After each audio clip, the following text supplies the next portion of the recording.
Assalamualaikum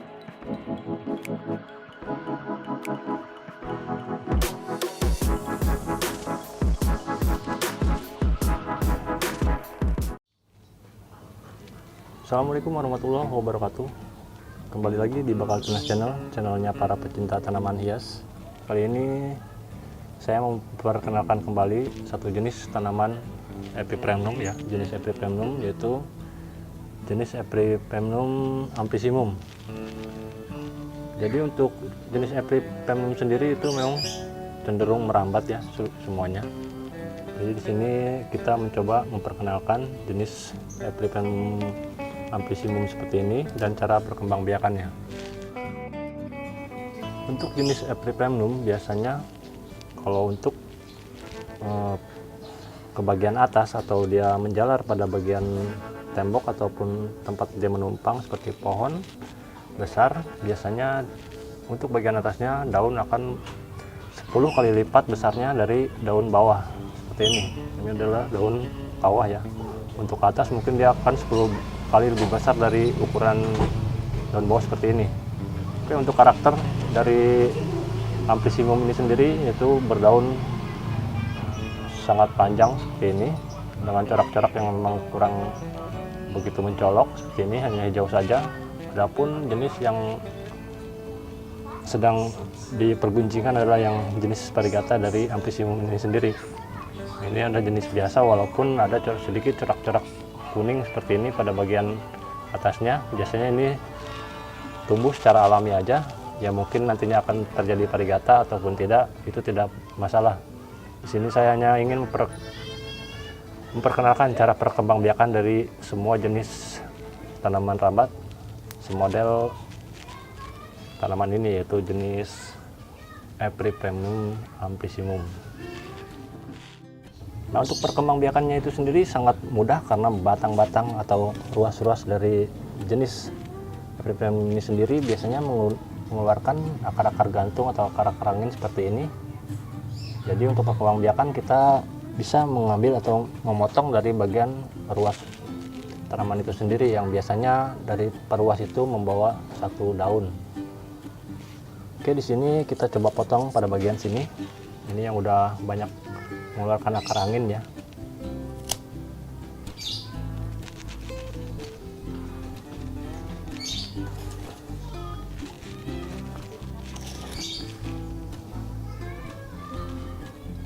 Nah, ini jarak antara ini dengan ini cukup jauh, jadi kita lebih leluasa untuk memotong-motong. Untuk perkembangbiakannya itu sendiri kita tinggal memotong bagian-bagian sini peruasnya seperti ini. Biasanya dia akan tumbuh pada celah-celah daun seperti ini. Dan untuk bagian tengah ini kita bisa buang.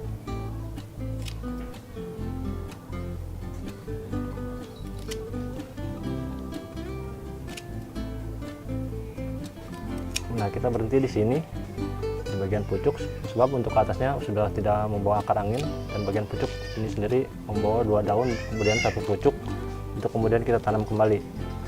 Dan untuk dirambatkan kembali pada turus atau tanaman besar yang tumbuh di halaman rumah kita ya, seandainya ini ditanam pada halaman rumah. Nah, untuk penanaman itu sendiri, potongan ini biasanya bisa secara seperti ini dengan membawa daun pancing seperti ini. Dengan tujuan daun pancing adalah hanya untuk mengidentifikasi dari tanaman ini sendiri, sebab banyak sekali jenis tanaman Epipremnum ya yang berbatang sama, yang kemudian kita perkembangbiakan secara bersamaan. Ini untuk pengidentifikasian agar tidak tertukar dengan jenis yang lainnya seandainya belum mengeluarkan tunas baru. Tapi biasanya saya untuk memperkembangbiakan satu persatu saya tempatkan pada tempat yang terpisah. Dan untuk daun pancing ini saya sama sekali tidak menggunakan ya, biasanya saya buang seperti ini agar pertumbuhannya lebih cepat ya. Sebab apa? Untuk pertumbuhan ketika membawa daun pancing seperti ini, biasanya dia menuakan dulu daun yang seperti ini baru mengeluarkan tunas baru. Nah, teman-teman dari potongan seperti ini bisa langsung tanam ke media tanam. Teman-teman bisa menggunakan bekas air mineral seperti ini, gelas bekas air mineral seperti ini. Kemudian kita tambahkan media tanam ya. Media tanam itu sendiri harus sedikit lembab ya atau basah. Lebih cocok lagi untuk perkembangbiakan adalah kokopit, namun di sini saya menggunakan jenis sekam fermentasi dengan daun bambu yang sudah terfermentasi, kemudian dengan akar-akar bambu seperti ini, dengan campur tanah merah setengah untuk pertumbuhan awal dari potongan ruas amplisimum tadi. Oke, ini seperti ini tidak terbalik. Untuk posisi akar usahakan menancap pada bagian media tanam seperti ini. Kemudian kita timbun, dan bagian potongan ini perlihatkan pada bagian atas agar tidak terjadi pembusukan ketika media tanam terlalu basah atau terkena air hujan seperti ini. Nah, untuk seperti ini kita tempatkan di tempat yang teduh atau tempat tertutup tidak masalah. Untuk tempat tertutup, walaupun kita tidak menyiram, usahakan ini bolongan seperti ini kita menggunakan media air separuh seperti segini, sebatas ini. Kemudian kita tempatkan di air tersebut seperti ini agar kelembabannya selalu terjaga, dan selalu media ini sedikit agak basah untuk bagian atas agar akar cepat berjalan dan kemudian tumbuh tunas baru. Nah, untuk bagian pucuk sendiri kita tidak usah membuang daun ya, sebab ini bisa langsung tumbuh dan bisa kita tempatkan langsung ke tempat yang agak teduh. Kemudian ini sendiri akan cepat kembali merambat dengan keluarnya akar-akar angin pada bagian ruas-ruas selanjutnya seperti ini. Oke, untuk penanamannya sama saja. Bukan media tanam, misalkan untuk menggunakan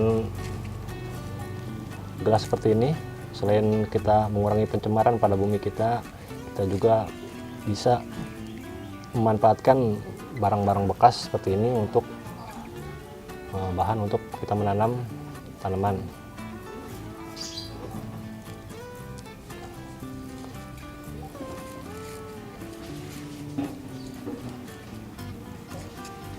Nah, seperti ini. Seandainya ini sudah tumbuh normal, kita bisa memindahkan ke pot yang lebih bagus dan kemudian kita tata untuk teras atau halaman rumah kita. Nah, setelah kita menunggu hampir sekitar 2 bulan lamanya, tanaman ini tumbuh seperti ini. Ini adalah contoh yang sudah saya tanam sebelumnya. Ini adalah sudah berumur sekitar 2 bulan dari cara penanaman seperti tadi yang sudah saya gambarkan ya, atau videokan. Jadi kita tinggal memindahkan dari gelas seperti ini ke polybag atau ke pot untuk tumbuh selanjutnya. Oke, untuk seperti ini kita bisa ngecek akarnya ya, untuk sekitar 2 bulan kurang sih sebenarnya. Seperti apa pengakarannya, biasanya ada yang banyak, ada yang sedikit pula, tergantung dari angkatan ini sendiri ya. Ini akar sudah cukup bagus seperti ini, dan ini pun masih cukup utuh, tidak terjadi pembusukan sama sekali, walaupun mungkin dari salah satu diantaranya ini ada yang sedikit agak busuk mungkin ya pada bagian atas, namun itu tidak masalah. Nah, ini bagian atas agak kering seperti ini, namun tidak masalah, tidak mengganggu untuk pertumbuhan tunas baru seperti ini. Nah, ini memang bagian sangat agak kecil ya untuk batangnya, dan ini agak besar, jadi akar beda jauh. Ini berakar banyak dan ini hanya agak sedikit saja, namun ini cukup normal untuk kita tanam ke media selanjutnya. Kita sudah menyiapkan pot, kemudian media tanam juga untuk pertumbuhan selanjutnya dari epip jenis amplisimum yang udah kita panen tadi. Jadi untuk medianya potnya untuk lebih agak besar ya, agar pertumbuhannya lebih maksimal. Dengan media yang agak sedikit banyak, tentunya dia akan menyerap bagian-bagian unsur hara yang ada pada media tanam, dan kemudian tumbuh besar seperti ini ya.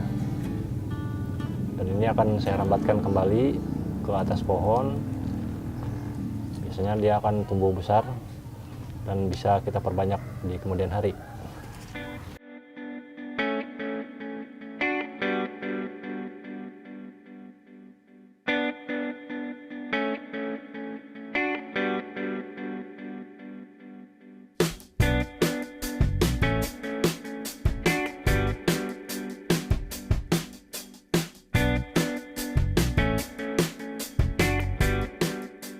Oke, selesai seperti ini.